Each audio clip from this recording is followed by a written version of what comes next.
ஜல்லிக்கட்டுக்கு ஆதரவா தமிழ் மக்கள் எல்லாருமே ஒன்னு சேர்ந்து இந்த பாரம்பரிய விளையாட்டை அழிவுல இருந்து காப்பாற்ற கடுமையா போராடிட்டு வராங்க. ஜல்லிக்கட்டை தடை செய்ய முக்கிய காரணம் பீட்டா. இந்த பீட்டா இயக்கத்துல வெளிநாட்டை சேர்ந்தவங்களும் வெளி மாநிலத்தை சேர்ந்தவங்கன்னு தமிழனோட பாரம்பரியத்தையும் பண்பாட்டையும் தெரியாதவங்க மட்டும் இல்ல. இந்த அமைப்புல சில தமிழர்களும் இருக்காங்க. செலிபிரிட்டி சிலரும் பீட்டாக்கு ஆதரவாகவும் ஜல்லிக்கட்டுக்கு எதிர்ப்பாகவும் சர்ச்சையான கருத்துக்களை சொல்றது மேலும் மேலும் தமிழர்களோட உணர்வை புண்படுத்துற விதமா தான் அமைஞ்சிட்டு வருது. சமீபத்துல நடிகை த்ரிஷா ஜல்லிக்கட்டை எதிர்த்து சொன்ன கருத்து பெரும் பரபரப்பை ஏற்படுத்துச்சு. இதனால ஒன்னு சேர்ந்த மக்கள் கூட்டம் நடிகை த்ரிஷாவோட ஷூட்டிங் நடக்கிற இடத்துக்கு போய் பெரிய பிரச்சனை பண்ணிருக்காங்க. அந்த இடத்துல தமிழ் மக்கள் ரொம்பவே ஆக்ரோஷமா இருந்தாங்க. அந்த பிரச்சனையில அரகுர ஆட அணிஞ்சு ஆட்டம் போடுற கூத்தாடிக்கு தமிழர்களோட உணர்வை எப்படி தெரியும்னு வெளுத்து வாங்கியிருக்காங்க. மேலும் அந்த ஷூட்டிங் ப்ராப்பர் பர்மிஷன் வாங்காம நடந்ததுனால உடனே ஷூட்டிங்கும் கேன்சல் பண்ணிட்டு கிளம்பிட்டாங்க படக்குழு. மேலும் அதுக்கப்புறம் த்ரிஷா என்னோட ஆதரவு பீட்டாக்கு தான் மறுபடியும் சொல்லியிருக்காங்க. இதனால தற்போது மேலும் கோபப்பட்ட தமிழ் மக்கள் த்ரிஷாவுக்கு கண்ணீர் அஞ்சலி போஸ்டர் ஒட்டி தங்களோட கோபத்தை வெளிப்படுத்தி இருக்காங்க.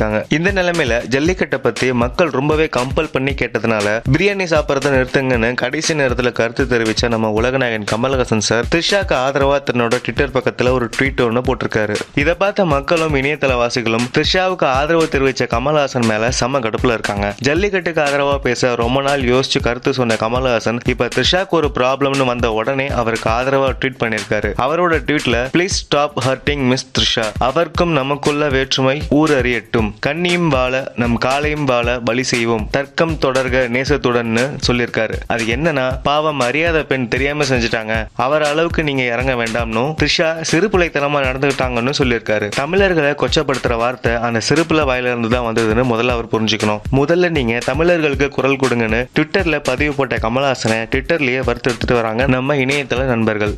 மேலும் இது போன்ற செய்திகளுக்கு இந்த சேனலை சப்ஸ்கிரைப் பண்ணுங்க. நன்றி.